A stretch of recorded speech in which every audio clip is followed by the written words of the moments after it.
अस्सलाम वालेकुम जी, मैं हूँ माही और आप देख रहे हैं आपका अपना चैनल लाइफ इन फ्रेम्स। कैसे हैं आप सब? उम्मीद है ठीक होंगे और खुश होंगे। आज के वीलॉग में मैं आपके साथ शेयर करूंगी अपनी बेटी का बर्थडे, जो हमने कैसे सेलिब्रेट किया। इसके अलावा मैं आपसे एक बहुत ही इंटरेस्टिंग सी रेसिपी शेयर करने वाली हूँ, लौकी के कोफ्ते यानी कि कद्दू के कोफ्ते, जो बहुत ही कम लोग जानते हैं। इसके अलावा मैं आपके साथ शेयर करूँगी कि फ्रिज और फ्रीज़र की क्लीनिंग मैं कैसे करती हूँ, और अगर आपके घर में वुडन रेलिंग है तो उसकी सफाई कैसे की जा सकती है, उसको शाइनी कैसे बनाया जा सकता है। तो चलें वीलॉग का स्टार्ट करते हैं। सबसे पहले मैं आपको दिखाऊंगी, हमने 2 केक्स मंगवाए थे, एक था न्यूटेला केक और दूसरा था कॉफ़ी केक। दोनों ही केक बहुत ही मज़ेदार थे और लेयर्स बेकरी से मंगवाए थे, जो कि अब सियालकोट में वी मॉल में ओपन हो चुकी है पिछले कुछ 3-4 महीनों से। और हमने 2 केक्स इस वजह से मंगवाए थे क्योंकि मेरी बेटी का जिस दिन बर्थडे था उससे एक दिन पहले इनके दादा अबू का बर्थडे था, तो हमने सोचा क्यों ना इकट्ठे ही सेलिब्रेशन हो जाए। सेलिब्रेशन तो कुछ खास नहीं की, बस दोनों से केक की कटिंग करवाई और उसके बाद खाना वगैरह नॉर्मली घर में बनाया था, बस वही खाया। इसके बाद हम बेटी को एंजॉय करवाने के लिए बाहर ले गए थे और मैं आपको अब कुछ क्लिप्स दिखाऊंगी सिंदबाद के, जो कि सियालकोट वी मॉल में ही है।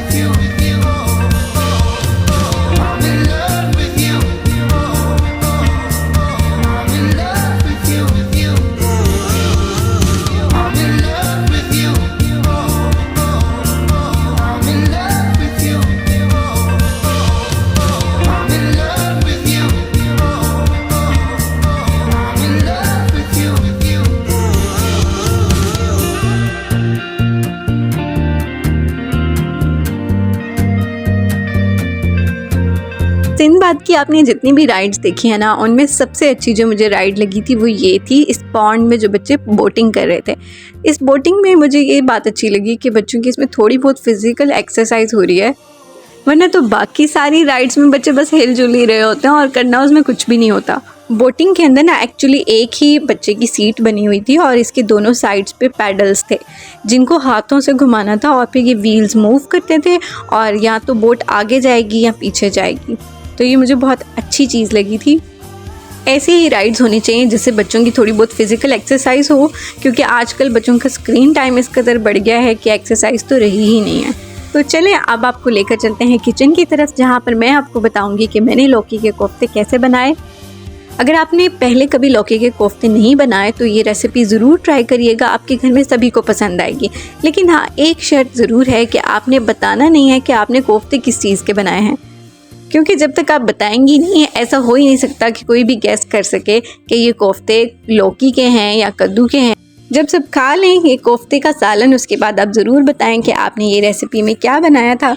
तो सबसे पहले मैंने इस कद्दू को छील लिया और छीलने के बाद मैंने इसको धोया और फिर मैंने अब इसको कद्दूकश करना शुरू किया है। कद्दूकश में थोड़ा सा टाइम ज़रूर लगता है, लेकिन इसका जायका बहुत अच्छा होगा कि आपको कद्दूकश करना भी मुश्किल नहीं लगेगा। और अगर आपके पास ये ग्रेटिंग करने वाली मशीन है तो और भी ज़्यादा अच्छी बात है।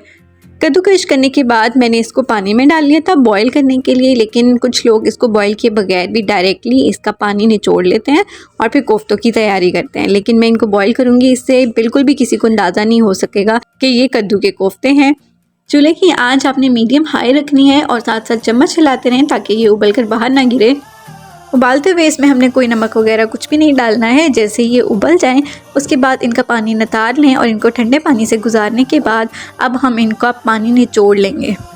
कद्दू का पानी हमने अच्छी तरह से निचोड़ना होगा। इसके लिए कुछ लोग हाथ से भी निचोड़ लेते हैं, लेकिन मलमल के कपड़े में अगर आप डालकर निचोड़ें तो ये ज़्यादा अच्छा रहेगा, क्योंकि अगर इसमें पानी रह गया तो फिर कोफ्तों की बाइंडिंग नहीं होगी और वो टूटेंगे। इस तरह आप थोड़ी थोड़ी क्वांटिटी में करके इनका पानी निचोड़ लें और भी बिल्कुल ड्राई कर लें।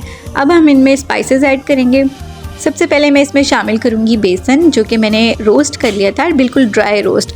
और इसके अंदर मैंने थोड़ा सा ज़ीरा पाउडर और धनिया पाउडर भी शामिल किया था, जिसको साथ ही रोस्ट कर लिया। अब मैं इसको छान कर इसमें डालूंगी ताकि कोई भी गुठली वगैरह अगर है तो वो इसमें ना जाए। मसालों में मैंने सबसे पहले इसमें नमक शामिल किया था। ये सारे मसाले हस्बे ज़ायका होंगे। इसके अलावा लाल मिर्च पाउडर, हल्दी और गरम मसाला शामिल किया था। इसके अलावा आप इसमें अदरक लहसुन का पेस्ट भी शामिल कर सकते हैं, लेकिन मेरे पास इस टाइम बना हुआ नहीं था तो मैंने उसका पाउडर ऐड कर दिया था। अब इन सब चीज़ों को अच्छी तरह से मिक्स कर लें और इनको बॉल्स की शक्ल देके अच्छी तरह से बाइंड कर लें और ये फिर कोफ्तों की शक्ल में ढल जाएंगे। इन कोफ्तों को आप चाहें तो फ्रीज़ भी कर सकते हैं और फ्रिज में भी कुछ दिनों के लिए आप स्टोर कर सकते हैं। अब इनको हम डीप फ्राई करेंगे। ऑयल को आप थोड़ा सा गर्म कर लें और उसके बाद एक एक करके सारे कोफ्ते डाल लें और इनको आप जब एक साइड पक जाए उसके बाद आप इसको थोड़ा सा हिलाएं और फिर आहिस्ता आहिस्ता हिलाते हुए इन सारे कोफ्तों का एक जैसा कलर कर लें।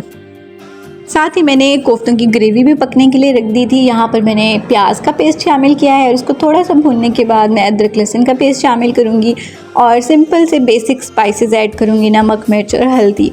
इसके बाद एंड पे मैंने पेस्ट शामिल की थी टमाटर की और फिर इसको अच्छी तरह से भूनने के बाद थोड़ा सा शोरबा जितना भी आपको क्वांटिटी में चाहिए है वो रख लें और इसमें कोफ्ते शामिल कर लें। ये कोफ्ते फ्राई करने के बाद भी अगर आप इनको स्नैक्स टाइम में रखना चाहें तो ये चाय के साथ बहुत ही अच्छा स्नैक रहेगा और सबको बहुत पसंद आएंगे। कद्दू के कोफ्ते तैयार हैं। अब आप इसको गार्निश करें और रोटियों के साथ सर्व करें।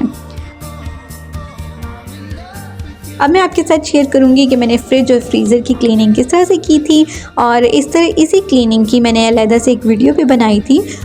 सबसे पहले इसको ऑफ़ करने के बाद सारा सामान निकाल कर मैं रख लेती हूँ एक शेल्फ़ पर या फिर एक अलहदा से ट्रॉली में रख लें। और अगर कुछ ऐसी चीज़ें हैं जो ज़रूरी हैं कि फ्रीज़र में ही रहें तो फिर आप किसी के फ्रीज़र में रखवा लें। मैं तो ऐसा ही करती हूँ कि फ्रीज़र में रखवा लेती हूँ और फिर आराम से क्लीनिंग करने के बाद इसको अच्छी तरह से जब ये ड्राई हो जाए फिर दोबारा से ऑन करती हूँ और ऑन करने के आधे घंटे के बाद इसके अंदर सारा सामान रखती हूँ। क्लीनिंग के लिए मैं पानी में लेमन मिक्स लिक्विड, थोड़ा सा मीठा सोडा और सिरका शामिल करती हूँ और फिर उसी लिक्विड के साथ अच्छी तरह से इस फ्रिज को साफ़ कर लेती हूँ।